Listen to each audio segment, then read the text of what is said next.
Bismillahirrahmanirrahim. Assalamualaikum warahmatullahi wabarakatuh.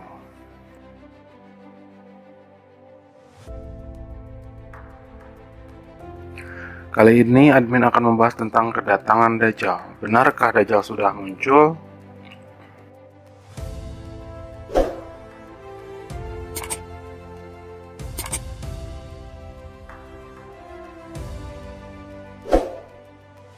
Enam ciri yang harus diketahui umat Islam tentang Dajjal.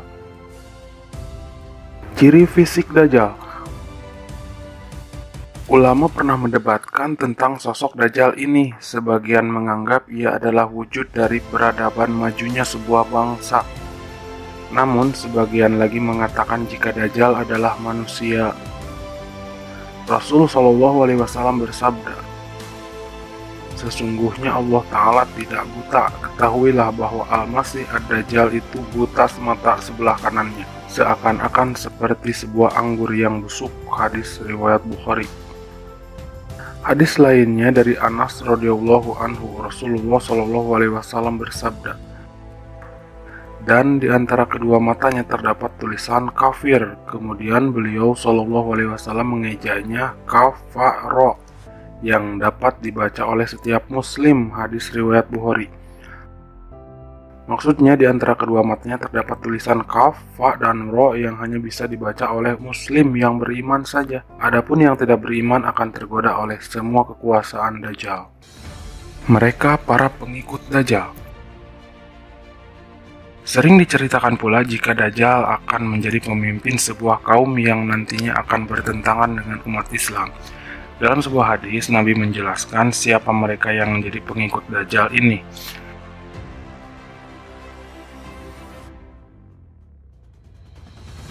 Akan mengikuti Dajjal dari kaum Yahudi Asbahan 70.000 orang. Mereka memakai semacam tayalisah, sejenis kain yang diselempangkan di pundak. Termasuk mereka yang membunuh umat Islam secara keji. Mereka adalah pengikut Dajjal. Para pengikut Dajjal adalah orang yang pandai membaca Al-Quran, namun tak melewati tenggorokan mereka. Maksudnya adalah muslim tapi tidak benar-benar memahami apa yang dianutnya. Mereka semua ini akan disenangkan oleh Dajjal dengan berbagai tipu muslihat, namun pada akhirnya akan masuk dalam neraka Allah selama-lamanya. Na'udzubillah. Nabi Shallallahu Alaihi Wasallam bersabda, "Kiamat tidak akan tiba sebelum kalian melihat 10 tandanya. Pertama-tama ialah matahari terbit dari barat, kabut, Dajjal, binatang melata, lalu 3 peristiwa gerhana bulan, yakni gerhana yang terjadi di sebelah timur, gerhana yang terjadi di sebelah barat, dan gerhana yang terjadi di semenanjung Arab. Lalu datangnya Isa, keluarnya Ya'juj dan Ma'juj, dan terakhir ialah munculnya api dari Yaman di sebuah jurang Aden. Siapapun yang berada di belakangnya, ia akan digiring ke padang mahsyar." Hadis riwayat Muslim. Kemampuan Dajjal yang harus diwaspadai. Dajjal adalah fitnah terberat manusia di zaman akhir, dan Allah memang memberi makhluk tersebut kemampuan untuk melakukan hal-hal yang mencengangkan. Dalam banyak riwayat dikatakan jika Dajjal mampu menggenggam surga dan neraka, manusia di akhir zaman nanti akan dihadapkan dengan ini. Tapi sesungguhnya apa yang di surganya Dajjal jadi nerakanya Allah dan sebaliknya. Dajjal mampu menunjukkan surga dan neraka di tangannya. Tak hanya mampu membawa surga dan neraka, Dajjal juga bisa membunuh seseorang dan menghidupkannya lagi. Tak hanya itu, Dajjal bisa memerintah bumi dan juga mampu menurunkan hujan. Dan yang jadi kemampuan terbesar Dajjal ialah harta-harta yang jumlahnya tak bisa dikira dan hanya diberikan kepada mereka yang mau mengikuti perintahnya. Dajjal akan datang pada suatu tanah yang tandus di Madinah untuk memasuki Madinah, padahal dia diharamkan untuk memasuki pintu-pintu gerbang Madinah. Maka pada hari itu keluarlah seorang laki-laki yang merupakan manusia terbaik atau salah seorang manusia terbaik menghadangnya. Seraya berkata, "Aku bersaksi bahwa kamu adalah Dajjal yang pernah diceritakan oleh Rasulullah SAW." Maka Dajjal berkata kepada kaumnya, "Bagaimana jika kalian melihat aku membunuh orang ini, lalu aku menghidupkannya kembali? Apakah kalian masih meragukan kemampuanku?" Maka mereka menjawab, "Tidak." Maka Dajjal membunuh laki-laki terbaik itu lalu menghidupkannya kembali. Laki-laki itu berkata ketika Dajjal menghidupkannya kembali, "Demi Allah, aku semakin yakin bahwa kau adalah Dajjal. Hari ini aku tidak akan lebih waspada kecuali terhadap diriku sendiri." Maka Dajjal berkata, "Aku akan membunuhnya lagi." Tapi Allah berkehendak lain, maka Dajjal tidak sanggup untuk membunuhnya kembali. Hadis riwayat Muslim. Al-Mahdi akan memerangi Dajjal. Pada masa Dajjal berkuasa, dunia akan dipenuhi dengan kecarut-marutan orang-orang Islam yang lemah imannya akan terbondong-bondong keluar dari agama ini. Di saat kalut seperti ini, Allah pun mengutus Al-Mahdi, sosok yang dijanjikan Rasul akan membawa dunia menjadi tentram dan Islam berada di masa kejayaan. Dunia carut-marut karena Dajjal, Imam Al-Mahdi kemudian akan dimunculkan. Al-Mahdi akan melakukan pergolakan dengan Dajjal dan pasukannya. Namun dalam sebuah riwayat disebutkan jika Al-Mahdi seperti kesulitan menahan gemparan Dajjal.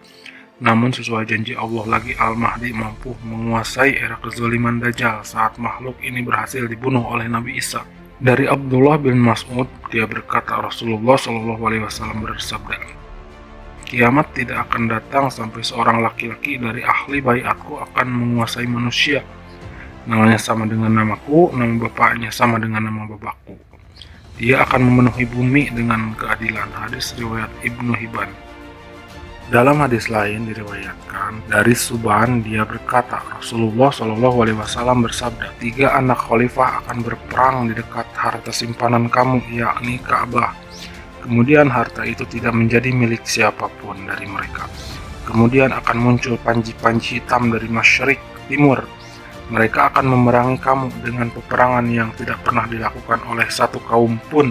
Kemudian beliau menyebutkan sesuatu yang aku tidak hafal, lalu beliau bersabda, "Jika kamu telah melihatnya, maka berbaikatlah kepadanya, walaupun kamu merangkak di atas salju. Sesungguhnya dia adalah Khalifatullah Al-Mahdi." Hadis riwayat Ibnu Majah. Dajjal mati di tangan Nabi Isa. Isa bin Maryam atau Nabi Isa akan turun sesuai janji Allah. Misi utamanya adalah untuk membantu Al-Mahdi menegakkan kekhalifahan dan juga menghabisi Dajjal. Dalam sebuah hadis, pada akhirnya Nabi Isa akan mampu membunuh makhluk terkutuk ini. Rasul berkata, "Sesungguhnya Isa bin Maryam akan membunuh Dajjal di Bab Lut." Hadis riwayat Ahmad, Tirmizi, dan Nuaim. Bab Lut, tempat Nabi Isa akan membunuh Dajjal. Nabi Isa dikatakan akan membunuh Dajjal dengan menancapkan sebuah tombak. Setelah itu berangsur-angsur bumi menjadi tempat yang penuh berkah dan dipimpin oleh seorang khalifah yang dijanjikan Imam Al-Mahdi. Allah berfirman, "Sesungguhnya Isa itu benar-benar memberikan pengetahuan tentang hari kiamat. Karena itu janganlah kamu ragu-ragu tentang kiamat itu dan ikutilah aku. Inilah jalan yang lurus." Quran Surat Az-Zukhruf ayat 57-61. Hal yang kita lakukan agar terhindar dari Dajjal. Dajjal adalah fitnah besar, kita takkan pernah sanggup untuk melawan kengeriannya.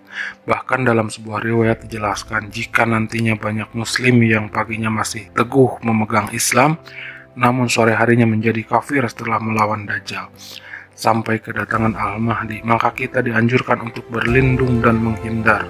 Tidak ada tempat berlindung lain selain kembali kepada Allah. Salah satu caranya dengan menghafalkan 10 ayat pertama surah Al-Kahfi. Lalu sebisa mungkin menghindari dan bersembunyi darinya, serta cara terakhir adalah dengan menatap di Mekah atau di Madinah. Dajjal dan pengikutnya tidak akan mampu masuk ke dalam 2 kota ini lantaran Allah telah menyuruh para malaikat untuk menjaganya. Mohon maaf jika admin salah atau keliru. Harap dikasih tahu lewat komentar. Mari sama-sama kita belajar tentang Islam. Wassalamualaikum warahmatullahi wabarakatuh.